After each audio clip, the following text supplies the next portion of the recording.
வணக்கம். இன்றைய முக்கிய தலைப்புச் செய்திகள். தமிழகத்தில் மீண்டும் கல்லிறக்க அனுமதி, உச்சநீதிமன்றம் தீர்ப்பு. உலகில் வரலாறு காணாத தங்கம் விலை குறைவு, மக்கள் நகைக்கடைகளில் அலைமோதல். கோவை நொய்யல் ஆற்றுப்படுகையில் அடையாளம் தெரியாத ஆண் சடலத்தில் வெட்டப்பட்ட கைப்பகுதி கண்டெடுப்பு. கோவை தொண்டாமுத்தூர் நரசிபுரம் பகுதியில் நொய்யல் ஆற்றுப்படுகையில் அடையாளம் தெரியாத ஆண் சடலத்தில் வெட்டப்பட்ட கைப்பகுதி கண்டெடுப்பு. ஊர் பொதுமக்கள் அச்சம். காவல்துறையினர் தனிப்படை அமைத்து விசாரணை தொடங்கி வருகின்றனர். வணக்கம், என் பேர் ஹரிச்சந்திரன். எனக்கு ஏன் அந்த பேர் வச்சாங்கன்னு எனக்கு தெரியல. நம்ம நாட்டுல ஒரு நாளைக்கு பணத்தை விட இறப்பு சதவீதம் அதிகமாயிட்டு இருக்கு. இயற்கை மரணத்தை விட செயற்கை மரணங்கள் தான் அதிகரிச்சுட்டு இருக்கு. கொலை, கொள்ளை, கற்பழிப்பு, கள்ளச்சாராயம், நோய், பேரிடர்னு மரணங்கள் நடந்துதான் இருக்கு.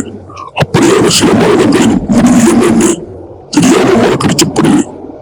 அது போன்ற மர்மங்கள் சிலவற்றை தேடி எதற்காக, யாரால், ஏன், எப்படி என்ற கேள்வியோடு என் பயணம் தொடங்குச்சு. இப்ப நான் தேடி போற என் பயணம் 25வது மர்மமான மரணம்.